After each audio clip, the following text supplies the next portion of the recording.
Hey fellow Vault dwellers, it's Angry Turtle, and finally we have patch 19, and I'm going to cover it because there is couple important things that we're all waiting for and some that no one was waiting for, but they're here anyway. And we have some highlights. We will be able to customize our ally. There is new event, Hunt for the Treasure Hunter, and we'll be hunting some mole miners around the ash heap. Can be interesting. I think it will be about the same as Santa's Scourge that we had in December. Then Fashnash Parade is coming back on May 25, and we have some item naming updates. I don't think it's really important as I rename all my items and it's only about auto-generated names. And we have backpack updates. Basically, to summarize the backpack updates, all it does, it's finally work like it's supposed to. You will be able to change skin on your backpack rather than craft new backpack to get a new skin. That's a welcome change. And we have something that no one wanted, maybe console players wanted, but definitely not me. We have new limited challenges for Nuclear Winter. We need to torture ourselves if we want this stuff. I'm not sure if I'll be going after that. Maybe I will try. I will see if I can last through this torture. But I'm not sure. Update size, it's about like it's usually is couple gigabytes. Okay, customize your allies. To summarize this, I will not read it all through. Basically, we'll be able to use whatever cosmetics we want. All the stuff you give to your ally will not affect his stats or combat performance. It's just cosmetics. But finally, not all allies will look the same. They will be different. That's exactly what we wanted. Hunt for Treasure Hunter. That's the event, basically very similar to Santa's Scourge that we had in December. We'll be hunting those guys and they will be dropping a different loot like Dusty Mole Miner Pails, that's low grade, Mole Miner Pails, medium grade, and Ornate Mole Miner Pails, that's high grade. We'll be able to craft the same stuff as well if we buy ingredients from a vendor. That will be probably expensive like it was last time. And it can contain some plans, cosmetics, Marine Armor Helmet plan. That's a new one. First time there will be a legit way to obtain this plan. And I don't see anything really special inside those boxes, but we'll see. Last time they were containing caps, script. Then if it's still the case, then it can be really worth to hand them down. And it starts May 21. And Fashnash Parade is going back. I will not read through this because if you are interested in Fashnash Parade, it just says that it will be the same as it was last year. Then check out some old YouTube videos, you will find exactly how the Fashnash was working last year and how to get ready. More masks though. Then we have some design updates and it's about these names for the items. You can pause and read it if you are interested, but basically they're trying to do it that all items will be like legendary effect, let's say bloodied, then your atomic shop skin name, and then main weapon mod. Backpack finally will work correctly with skins. Some animation updates, you can read it if you want. The important one is here, Liberty Prime Power Armor. Finally, you will be able to craft a helmet that do not talk. Because as cool as it is for first day or two, then after that it's just annoying. Then now we'll be able to use this awesome skin and it will be silent. That's actually great improvement. Nuclear Winter, limited challenges, and we'll need to grind a lot of experience to actually unlock them. That will be painful. And new weapons are in Nuclear Winter like bow, cattle prod, ghost shotgun, of course, rebalance for Nuclear Winter purposes. And now we have bug fixes and some balance changes. Some miscellaneous bug fixes about animation, lighting, and textures, that's all fine, you can read if you want. Small balance change for Communist Collectron. You will now find propaganda flyers less often while scavenging. What's probably good, because they are just worth 1 cup and nothing else you can do with them.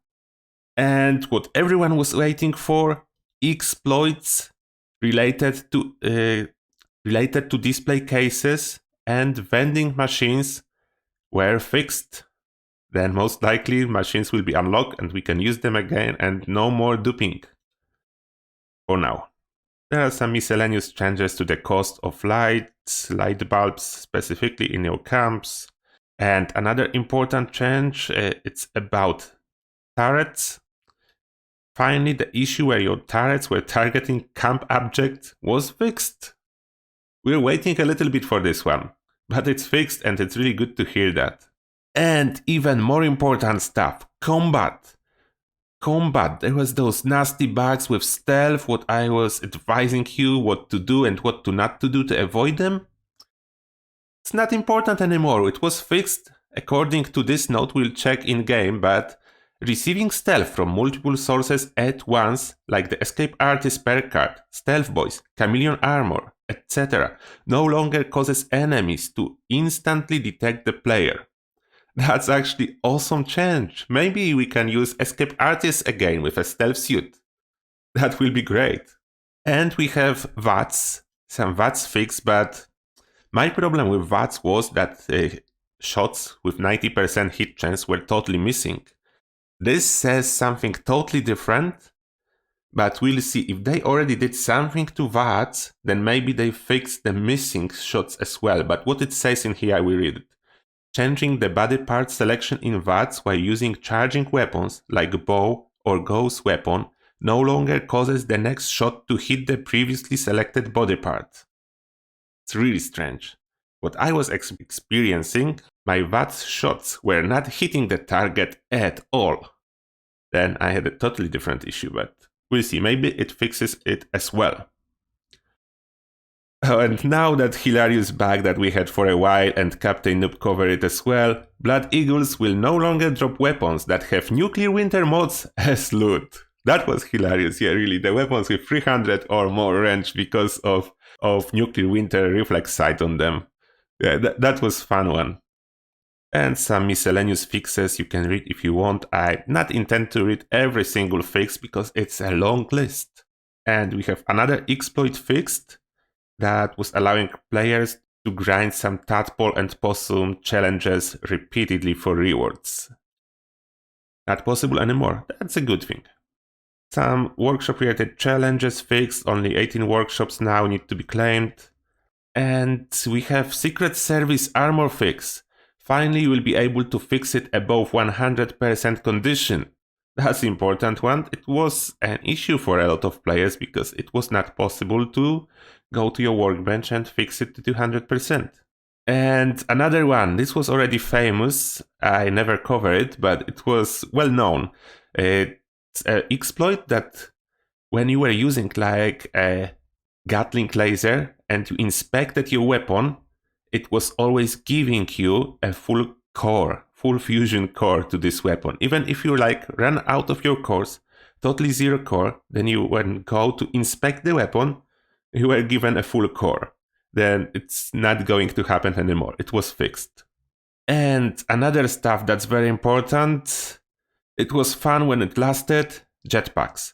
Fix an issue allowing jetpack power armor mods can now only be applied to the torso. I think that they made some spelling mistake, but yeah, something is missing in this sentence. But basically what they're trying to say, before on Ultra Side Power Armor or Strangler Hull Power Armor, we were able to use jetpack on arms, and everyone was doing that, and still emergency protocols on torso. It's supposedly fixed. I'm interested, what about my power armor that already have jetpack and whip on arm? Let's see if it disappeared, but we'll know it after the game will go back online. And this one I never encountered, but it's good that it was fixed. The Settler Vigilante paint no longer removes rad resistance from T51 power armor. That's, when I read it first time, that was really funny. I couldn't stop laughing.